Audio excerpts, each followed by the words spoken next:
What's the one throw that still bothers you?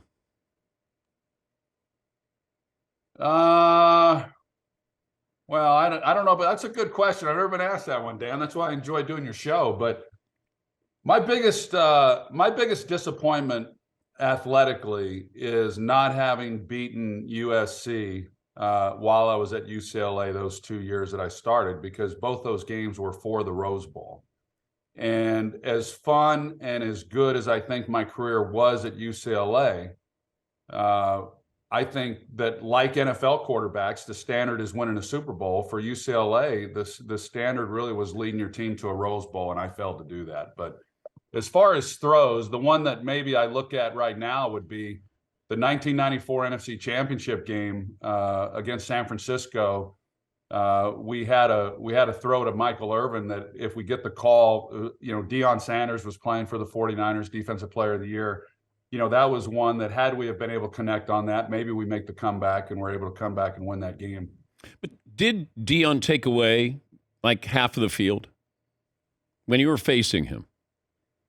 For us, he did not, because he would always match up with Michael Irvin, and which was a great contest between those two guys. I mean, obviously both Hall of Fame players. Our worry was that at some point maybe Deion would go to our number 2 receiver, then they'd roll to Michael, roll coverage. And I always thought that was the play for them, but they never did it. So Deion, he wouldn't hear of that because he wants to face the best receiver. But we thought that Michael was going to win his share of battles and Deion was going to win his. And that ultimately is the way it happened. But I've said it many times, and others have as well. Deion, without question, is the best defensive back that I ever played against. Michael had 12 catches in that game, almost 200 yards. Yeah.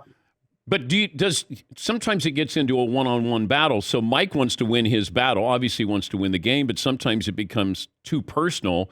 And then you have to be, judge and jury and say, Mike, we have to win a football. I mean, did that happen with Michael, with that big personality? Oh, yeah. He, there would be, he'd draw coverage, of course, and he would get 2, sometimes, heck, there'd be 3 guys on him, and we'd come over to the sidelines, and the guys called me Roy, and he'd say, Roy, you got to just throw it up there. You got to give me a chance. And I said, Michael, I'm not throwing it into triple coverage. It's just not going to happen. And, but him like all of them, it's no different today. The great ones, they always feel like they have a chance, and that's what makes them great.